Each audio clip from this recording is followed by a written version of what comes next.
ये जो संघर्ष हमने किया, ये मेरा अपना संघर्ष नहीं है या किसी एक आदमी का संघर्ष नहीं है, समाज के अधिकारों को बचाने का संघर्ष। इस बंद से हमने सरकार को चेताया कि निजीकरण के जरिए जिस तरह वो आरक्षण खत्म कर रही है, ये अब नहीं चलेगा।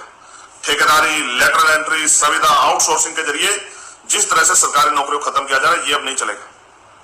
अब मैं सड़क पर तो हूं, लेकिन पार्लियामेंट में भी हूं। मैं आपको वचन दे कहता हूं कि पार्लियामेंट में इस मुद्दे को जोर शोर से हम लोग उठा के सरकार का ध्यान आकर्षित करेंगे और मजबूर करेंगे कि वो अध्यादेश लाके आरक्षण को संविधान की 9वीं अनुसूची में डालें। साथ साथ मुझे आपसे यह भी कहना है कि संघर्ष के लिए बुलावे नहीं भेजे जाते।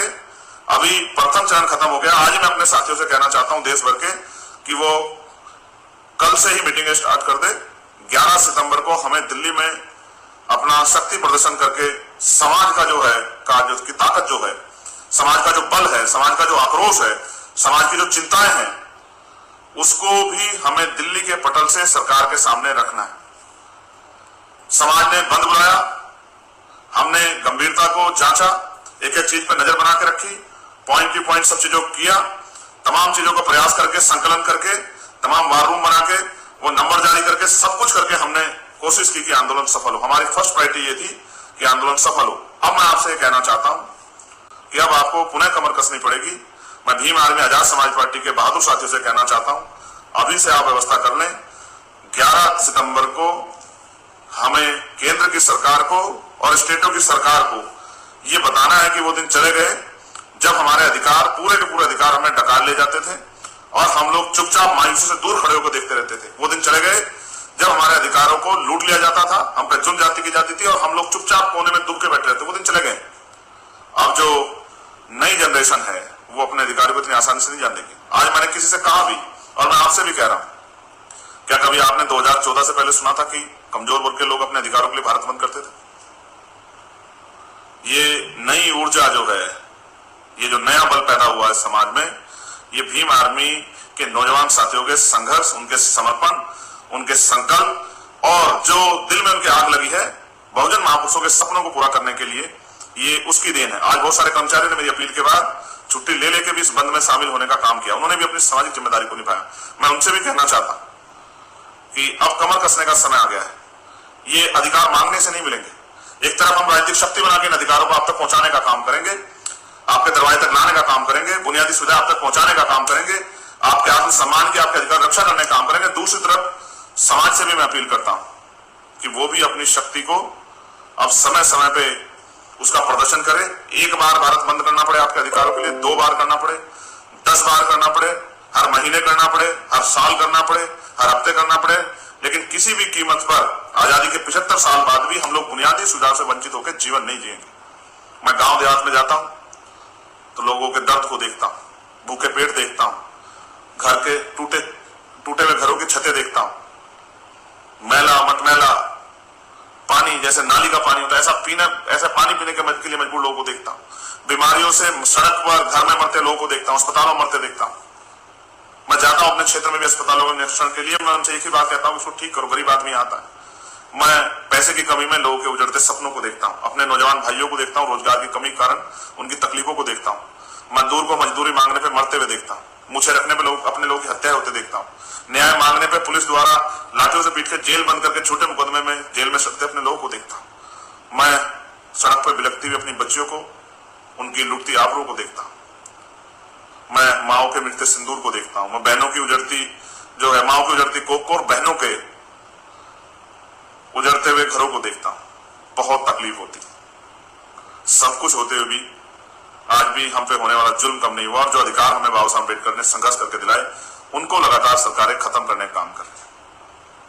मैं भूख से बिलखते बच्चों को देखता हूं। मैं आपकी बातों में, आपके चेहरों पे, आपकी आंखों में जो दर्द है उस दर्द को देखता हूं। और मैं आपको फिर कह रहा हूं, ये हमें कुछ भी आसानी से नहीं मिला। पीने के लिए पानी से लेके और सार्वजनिक रूप से पढ़ने के लिए स्कूलों में भी हिस्ट्री पढ़ के देखेंगे तो एहसास होगा, उन सब के लिए हमें कीमत चुकानी पड़ी है। मैं आपका भाई चंद्रशेखर आजाद पुनः आपको बधाई देता हूं और अपने बहादुर साथियों से कहना चाहता हूं जो देश भर में रहते हैं, समय है, अधिकार बचा लो। और अधिकार संघर्ष करके ही बच सकते हैं। और मैं किसी पर टिप्पणी नहीं करना चाहता, लेकिन बहुत सारे लोगों को समझ में आया कि हम जो संघर्ष करते हैं सड़कों का, वो संघर्ष ही सरकारों को हमारे लोगों के खिलाफ कानून बनाने और हमारे लोगों का अहित करने से रोकती है, वरना सरकारों का बस चले तो हमारे लोग कच्चा चपा जाए, हमारे अधिकारों को निकल जाए, सारे अधिकार पूंजीपतियों को दे दें। इसलिए मैं आपसे कहता हूं, मैं जो मांगे उठाता हूं वो समाज में परिवर्तन की मांगे कि प्रधानमंत्री हो, राष्ट्रपति हो, राज्यपाल हो, मुख्यमंत्री हो, उनके मंत्री हो, IAS हो, IPS हो, क्लर्क हो, कोई नेता हो, कोई भी हो, सबके बच्चों को सरकारी स्कूल में पढ़ना चाहिए, जिससे सरकारी स्कूलों में सुविधाएं आए, गरीब के बच्चे को, किसान मजदूर के बच्चे को भी पढ़ने का अवसर मिले और अच्छी पढ़ाई की व्यवस्था हो, कम खर्च में व्यवस्था हो, कम पैसे में उनको मौका मिले आगे बढ़ने का।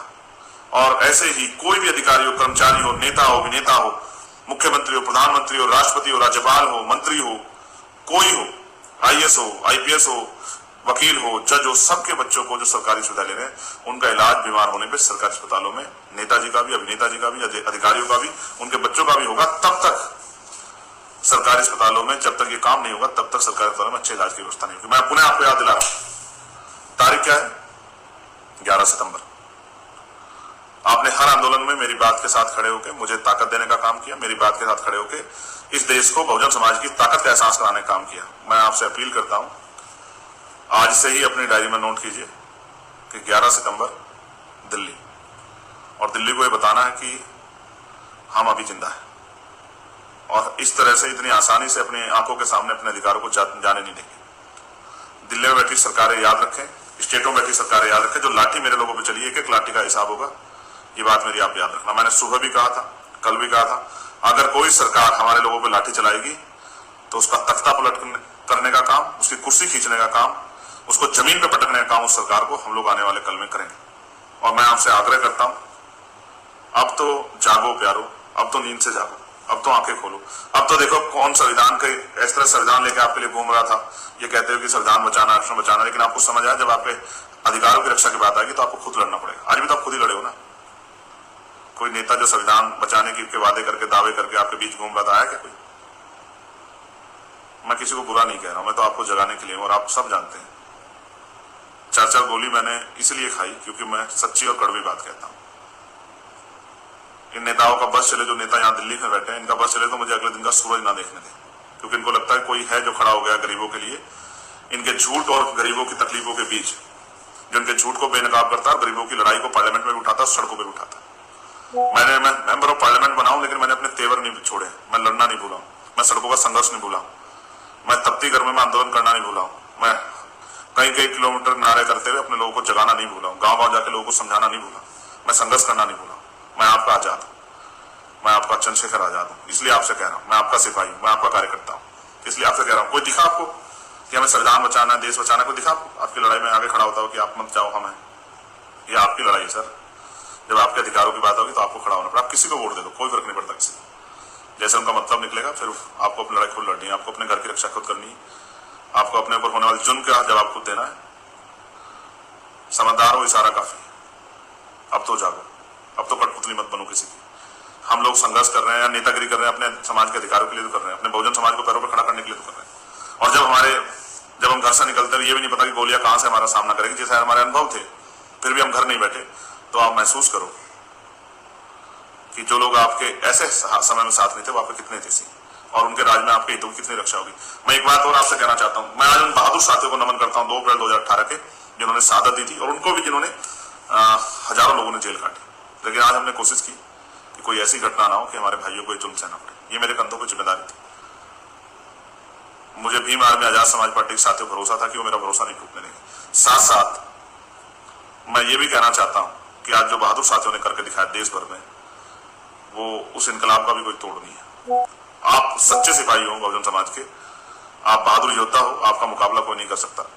अगर सरकारें ज्यादा हठधर्मिता, तानाशाही उतरी तो इन सरकारों का तख्ता पलट करने में भी ज्यादा समय नहीं लगेगा। इस बात को भी मैं सरकार को कहना चाहता हूं। सरकार हमें कमजोर समझने की गलती ना करे, सरकार हमें हल्के में ना ले, हमारे अधिकारों के हमारे विषयों को और हमारे अधिकारों के अधिकारों पे जब चर्चा हो तो उनको हल्के में ना ले, और हमारी पार्लियामेंट में सड़कों पर कई बातों को हल्के में ना ले।